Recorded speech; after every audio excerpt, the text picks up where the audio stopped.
Premier et dernier face-à-face surchauffé entre le Premier ministre socialiste sortant Pedro Sánchez et le leader du Parti populaire Alberto Núñez Feijóo. Les deux candidats aux prochaines élections du 23 juillet se sont affrontés sans ménagement, n'hésitant pas de se traiter de menteurs.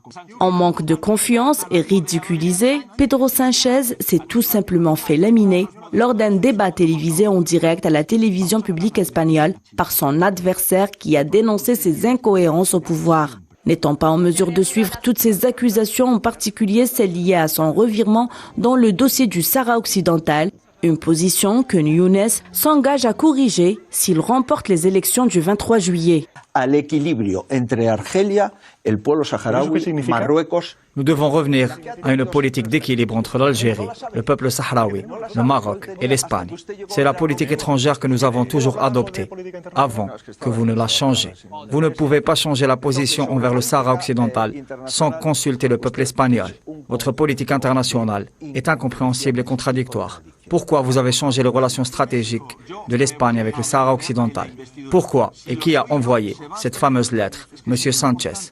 Monsieur Sánchez, qu'est-ce qui s'est passé avec Pegasus? Qu'est-ce qu'ils ont contre vous? Qu'est-ce qu'ils possèdent sur l'Espagne?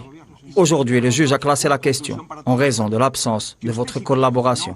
Monsieur Sánchez, quelle politique étrangère avez-vous? Vous ne donnez aucune explication au Parlement. Tout le monde ignore le contenu de vos accords avec le Maroc.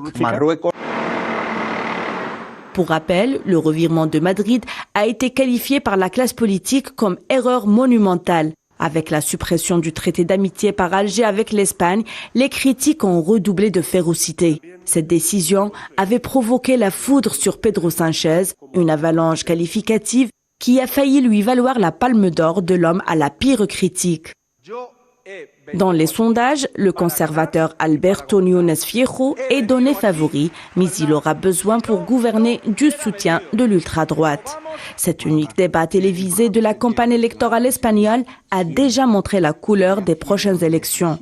Selon les analystes, le chef du gouvernement sortant a peu de chances de l'emporter.